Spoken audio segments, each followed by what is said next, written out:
भांगड़ किले के बारे में आपने कभी न कभी जरूर सुना होगा, जिसे इंडियाज मोस्ट हॉन्टेड प्लेस भी कहा जाता है। अजीब बात यह है कि इंडियन गवर्नमेंट भी इस जगह के हॉन्टेड होने पर यकीन करती है और इसीलिए ASI यानी आर्कियोलॉजिकल सर्वे ऑफ इंडिया ने किले के बाहर बोर्ड लगाकर लोगों को वार्न किया है कि किले में सूर्यास्त के बाद जाना सख्त मना है और अगर कोई इन रूल्स को ब्रेक करता है तो उस पर लीगल एक्शन भी लिया जाएगा।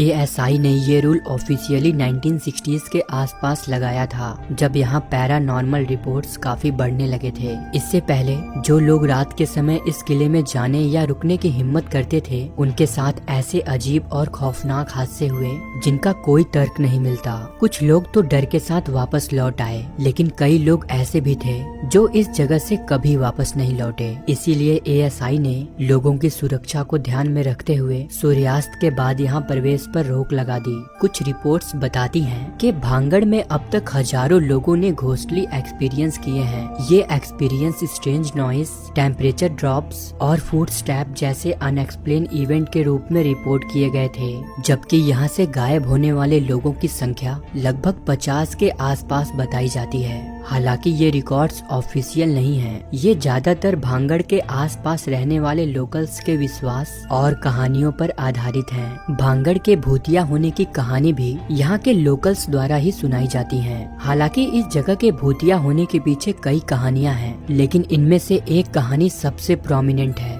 जो रानी रत्नावती से जुड़ी हुई है। कहा जाता है कि किले में रत्नावती नाम की एक खूबसूरत राजकुमारी रहती थी, जो अपनी खूबसूरती के लिए दूर दूर तक मशहूर थी। उनका स्वयंवर भी होने वाला था, लेकिन भांगड़ के आसपास एक शक्तिशाली तांत्रिक रहता था जिसका नाम सिंघिया बताया जाता है। वो तांत्रिक राजकुमारी की सुंदरता पर मोहित था, इसीलिए उसने राजकुमारी को पाने के लिए तांत्रिक विद्या का सहारा लिया। एक दिन उसने रानी के लिए एक परफ्यूम का बॉटल भेजा जिसमें उसने काला जादू कर रखा था। अगर वो परफ्यूम राजकुमारी लगाती तो वो उस तांत्रिक के प्यार में मोहित हो जाती, लेकिन ये बात कहीं से राजकुमारी को पता चल गई और उन्होंने उस बॉटल को एक बड़े से पत्थर पर फेंक दिया, जिससे बॉटल टूट गई और जादू की वजह से वो पत्थर तेजी से सिंघिया की तरफ बढ़ने लगा और उसे कुचल दिया।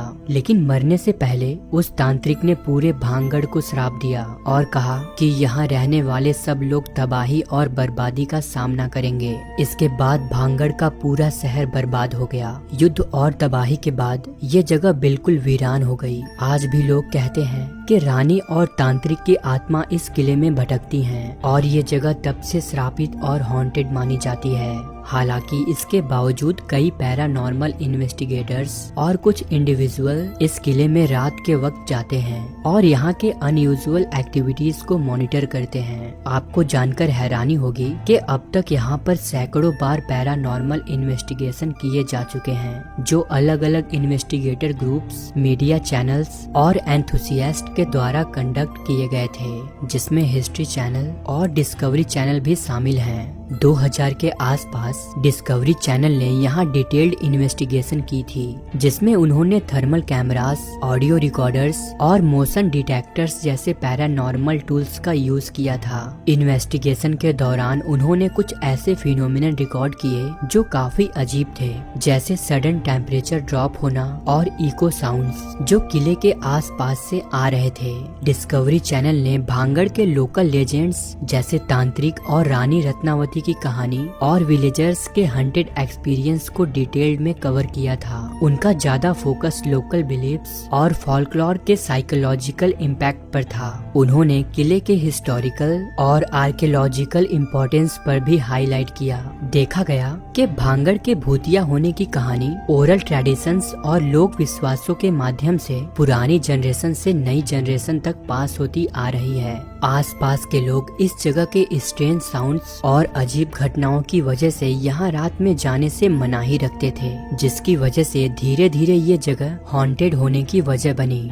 2012 में भांगड़ किले का इन्वेस्टिगेशन इंडियन पैरानॉर्मल सोसाइटी ने भी किया, जिसके लिए प्रोफेशनल पैरानॉर्मल एक्सपर्ट्स बुलाए गए थे, लेकिन उन्होंने इन्वेस्टिगेशन के दौरान सिर्फ कुछ अनयूजुअल एनर्जी फील्ड्स और अनएक्सप्लेन वाइब्रेशंस को रिकॉर्ड किया, जो अजीब तो था, लेकिन इन्हें पूरी तरह से पैरानॉर्मल प्रूफ नहीं कहा जा सकता।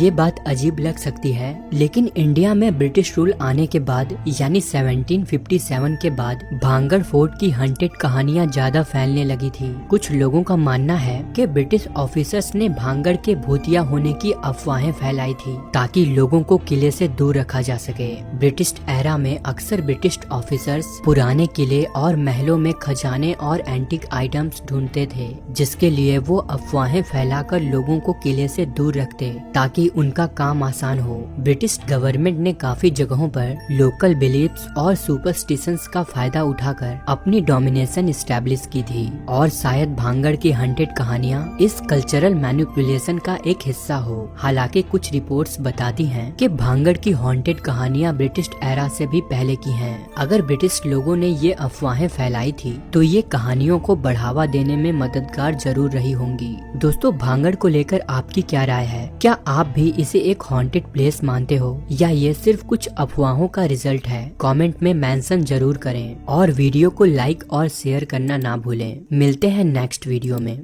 धन्यवाद।